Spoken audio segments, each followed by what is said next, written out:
Hello everyone. आप सबका स्वागत है बेसिक टू एडवांस सीरीज में। तो आज हमारा इस सीरीज का फर्स्ट एपिसोड है। धीरे धीरे जैसे जैसे हम एपिसोड ऊपर लेवल बढ़ाते जाएंगे, डिफ़िकल्टी लेवल बढ़ता जाएगा। तो आज जो हमारा फर्स्ट एपिसोड है, इसमें हम लोग बात करेंगे स्टॉक मार्केट बेसिक्स के बारे में। अब बेसिक्स में आपके एक्सचेंज हो गए, यहाँ कंपनीज कैसे काम करती हैं, यहाँ पे एक्सचेंज काम कैसे करते हैं, यहाँ पे आपको इन्वेस्टिंग कैसे स्टार्ट करनी है। तो ये एक मार्केट का जो ओवरव्यू है, वो आपको इस एपिसोड में हम देने वाले हैं।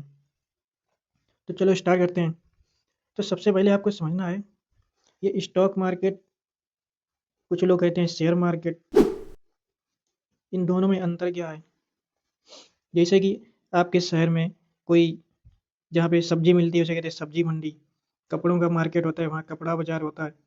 तो वहाँ क्या होता है, सब्जी जो मंडी है वहाँ पे सब्जियों का बाई सेल, कोई खरीद रहा कोई बेच रहा। कपड़ों के मार्केट में कपड़े कोई खरीद रहा कोई बेच रहा है। इसी तरह सेम जहाँ पे शेयर की खरीद बिक्री हो रही हो, तो वहाँ हो जाता है हमारा शेयर मार्केट। अब वहाँ पे शेयर की खरीद बिक्री हो रही, तो कुछ लोग कंफ्यूज होंगे शेयर और स्टॉक में अंतर क्या है। देखो, शेयर का मतलब होता है अगर आप कंपनी का कोई शेयर खरीद रहे हैं, तो इसका सीधा सा मतलब है पार्टनरशिप, या हिंदी में कहें हिस्सेदारी। जैसे कि आप किसी कंपनी में 100 रुपये इन्वेस्ट कर रहे हैं, तो आपको 100 रुपये वैल्यू के कंपनी आपको शेयर दे देगी, यानी कि आप 100 रुपये के हिस्सेदार हो गए। अब जो भी प्रॉफिट होगा कंपनी में, तो आपको 100 रुपये भी प्रॉफिट मिलेगा। अगर जो नुकसान होता है वो भी आपका 100 रुपये के ऊपर होगा। तो शेयर का मतलब होता है हिस्सेदारी या पार्टनरशिप। अब स्टॉक जो होता है वो एक कंपनी को रिप्रेजेंट करता है। जैसे कि अगर हम कहें कि इस कंपनी के मेरे पोर्टफोलियो में 10 स्टॉक्स पड़े हैं, यानी कि इसका मतलब क्या हुआ, 10 स्टॉक वो अलग अलग कंपनी के होंगे, इसीलिए क्या 10 स्टॉक पड़े हैं। अगर हम कहें 10 शेयर पड़े हैं, यानी कि इसका मतलब क्या हुआ, वो किसी एक कंपनी के 10 शेयर होंगे, मतलब कि हिस्सेदारी। तो ये डिफरेंस होता है। स्टॉक रिप्रेजेंट करता है कंपनी को, शेयर रिप्रेजेंट करता है स्टॉक की हिस्सेदारी को। यानी कि शेयर हो सकता है एक स्टॉक के 10 शेयर हों आपके पास, तो इस शेयर जो है वो स्टॉक के अंतर्गत आता है। तो ये पॉइंट आप समझ गए होंगे। अब चलते हैं इसके नेक्स्ट पॉइंट पे। अब आपके माइंड में क्वेश्चन आ रहा होगा कि शेयर मार्केट की ज़रूरत ही क्या है, इसकी क्या इंपॉर्टेंस है। देखो, पहले के टाइम पे अगर हम कुछ सेंचुरी पहले जाएं, 16वीं 15वीं शताब्दी या उससे भी पहले, तो पहले क्या होता था, शिप्स जाया करती थी। जैसे शिप्स होती थी, बड़े बड़े जहाज जाते थे, उन पे सेलर जाते थे, दूसरी कंट्री जाते थे, वहाँ से माल बेच के वापस आते थे। तो जो प्रॉफिट होता था वो उनका हो जाता था। कुछ सेल कुछ सेलर ऐसे होते थे जिनके पास कैपिटल इनिशियल नहीं होती थी, जैसे शिप्स काफ़ी महंगी होती थी, बड़े व्यापारी होते थे वही अफोर्ड करवाते थे। तो कुछ छोटे सेलर थे, उन्होंने इसका एक तरीका निकाला। उन्होंने कहा, हम सबसे पैसा इकट्ठा करेंगे, जो भी गांव के लोग होते थे या जो समुद्र तटीय इलाके होते थे आसपास के गांव से, एक तरीके से समझ लो पैसा इकट्ठा किया जाता था। अब उस पैसे से क्या होता था, वो पैसे इकट्ठे करके वो शेयर अपने पास, यानी कि जो सेलर होते थे, अपने पास जमा कर लेते थे। उससे जहाज खरीदते थे, सामान खरीदते थे, जिसको कि ले जाके दूसरी कंट्री में सेल कर सकें।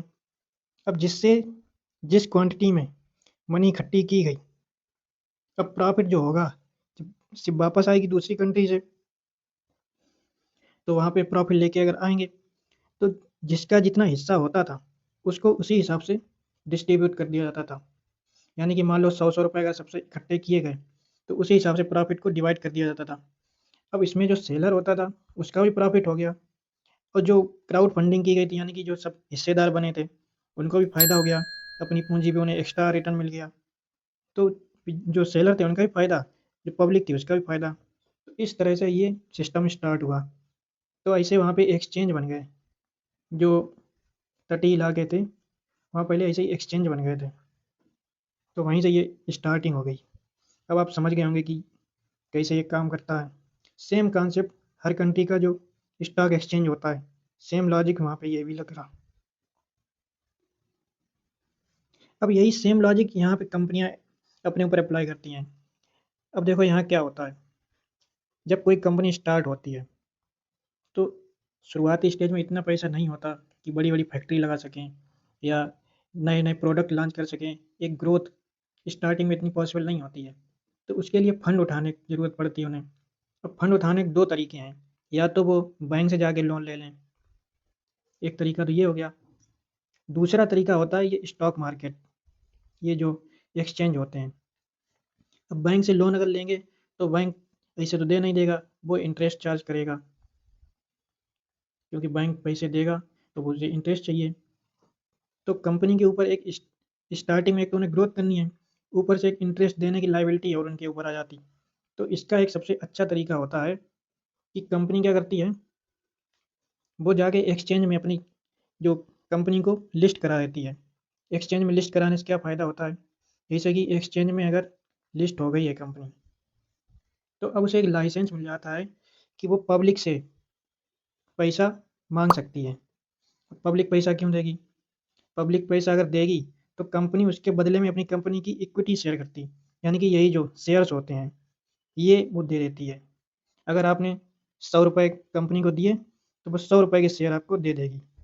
तो इस तरह से कंपनी को कोई इंटरेस्ट भी नहीं देना, जो भी प्रॉफिट होगा वो आपके साथ शेयर कर देना है, जो लॉस होगा वो भी शेयर होएगा आपके साथ।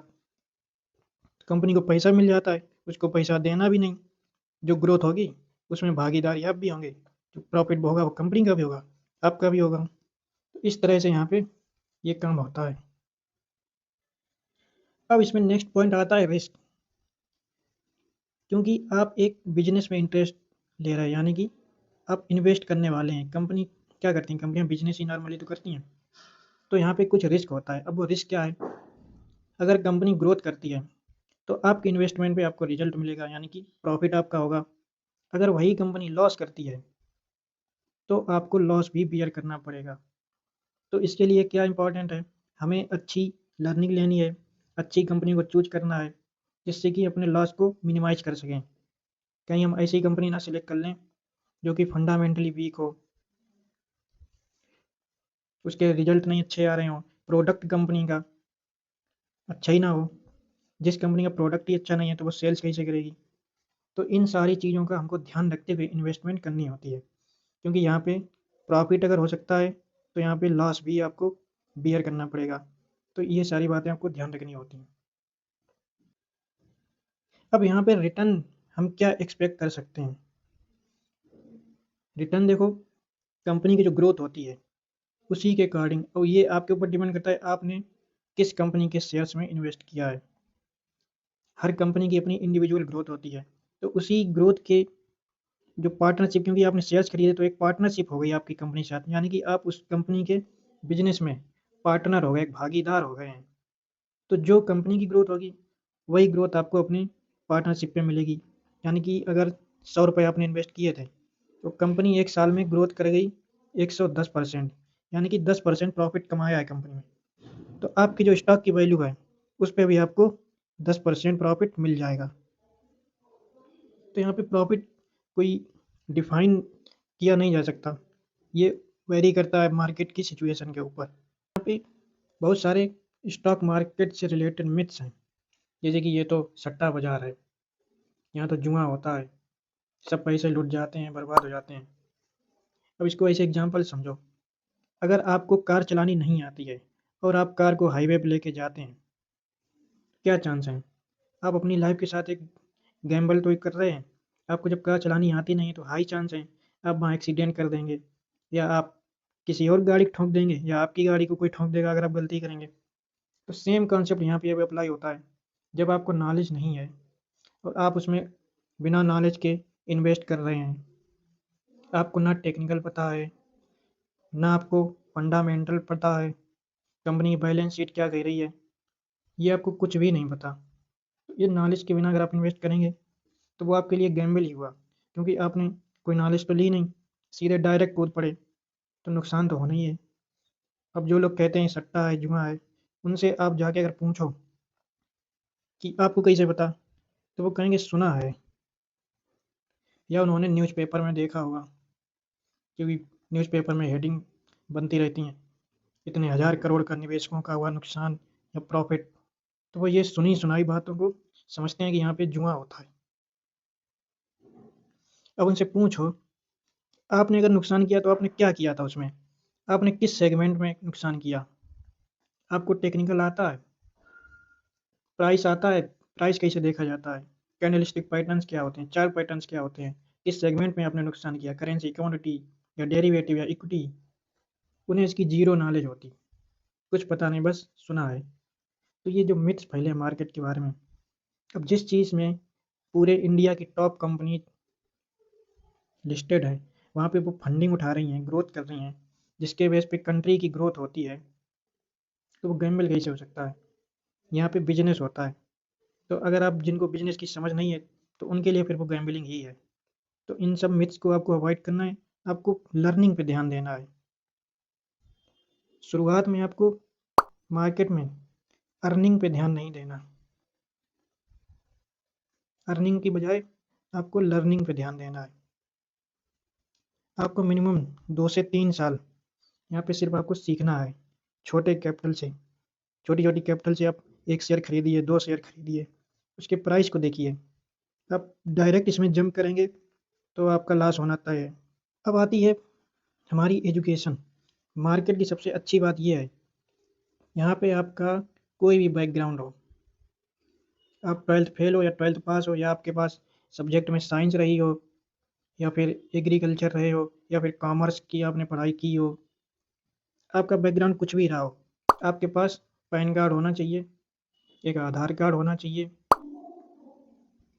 और आपके पास एक बैंक अकाउंट होना चाहिए, और 18 प्लस एज हो, आप एलिजिबल हो। देखो, आपको कोई नौकरी करने के लिए, अगर आपको जॉब करनी है या किसी का नौकर बनना है, तो आज के टाइम पे आपको दुनिया भर के सर्टिफिकेट चाहिए। ये सर्टिफिकेट लाओ, high school marksheet, inter marksheet, या फिर ग्रेजुएशन चाहिए, या फिर ये एक्स्ट्रा डिग्री चाहिए। लेकिन आपको अगर ओनर बनना है, तो आपको कुछ नहीं चाहिए, सिर्फ आपको स्किल चाहिए और लर्निंग माइंडसेट चाहिए। तो आपको ओनर बनना है तो सिर्फ ये चीज़ों पर काम करना है। अगर आपको नौकर बनना है तो फिर आप सर्टिफिकेट इकट्ठे करिए। तो ये डिफरेंस होता है मेन, सेम मार्केट में भी है। आपका बैकग्राउंड कुछ भी हो, आपका लर्निंग माइंडसेट यहाँ इंपॉर्टेंट है, ना कि डिग्री, डिप्लोमा, इन सब का यहाँ कोई मतलब नहीं। अब नेक्स्ट पॉइंट आता है, जो यहाँ पे हमारे एक्सचेंज हैं, इनका क्या रोल है। मेनली हमारे यहाँ पे इंडिया में 2 एक्सचेंज हैं, ये हो गया नेशनल स्टॉक एक्सचेंज, ये हो गया बॉम्बे स्टॉक एक्सचेंज। तो एक्सचेंज का काम यहाँ पे होता है, बायर और सेलर, जैसे कि ये बायर हो गया, ये सेलर हो गया, इन दोनों को मिलवाना। यानी कि आप अगर बाई करेंगे तो कोई सेल भी तो करना चाहिए। आप एक शेयर बाई करते हैं तो ये आपको एक शेयर सेल करेगा, या आप एक शेयर सेल करते हैं तो ये आपको एक सेल, तो ये आपसे बाई कर लेगा। तो एक्सचेंज का सिर्फ यही काम होता है। कंपनियां लिस्टेड होती हैं तो इनका काम बायर और सेलर इन दोनों को मैच करवाना, जिससे कि जो ट्रांजैक्शन है वो बिल्कुल स्मूथ हो। एक सेकेंड आप लगता है शेयर बाई हो जाता है, एक शेयर लगता है शेयर सेल हो जाता है। तो ये दोनों एक्सचेंज, इनका सेम यही काम रहता है। अब इसमें एक गवर्नमेंट बॉडी आती है, उसको कहते हैं SEBI, stock exchange board of India. इसका काम क्या होता है? इसका काम होता है मार्केट के जो भी ऑपरेशंस हो रहे हैं, इनके ऊपर नज़र रखना और रूल्स बनाना। अगर मार्केट में कोई करप्शन करने की कोशिश कर रहा है, या कुछ जो रूल्स हैं उनको फॉलो नहीं कर रहा है, तो सेबी उन पे फाइन लगाती है, उन्हें जेल की सज़ा भी हो सकती है। तो ये सेबी की देख रेख में सारा काम होता है। जो एनएससी है, आपने सुना होगा, निफ्टी आज इतने अंक ऊपर हो गया, इतने अंक नीचे गिर गया, निफ्टी धड़ाम हो गया, या निवेशक माला माल हो गए। तो ये जो निफ्टी होता है, ये कुछ नहीं, ये निफ्टी 50, ये एनएसई का एक, एक इंडेक्स है। ऐसे बीएसई का आपने सुना होगा सेंसेक्स। निफ्टी 50 में एनएसई में लिस्टेड टॉप 50 जो कंपनी है, यानी कि जिनके फंडामेंटल्स अच्छे हैं, बड़ी मार्केट कैप की जो कंपनियां हैं, अच्छी ट्रस्टेड ब्रांड वैल्यू जिनकी है, वो लिस्ट होती हैं। ऐसे ही सेंसेक्स में टॉप 30 कंपनी, निफ्टी में 50 से लगा है तो 50 कंपनी, सेंसेक्स में 30 कंपनी होती हैं।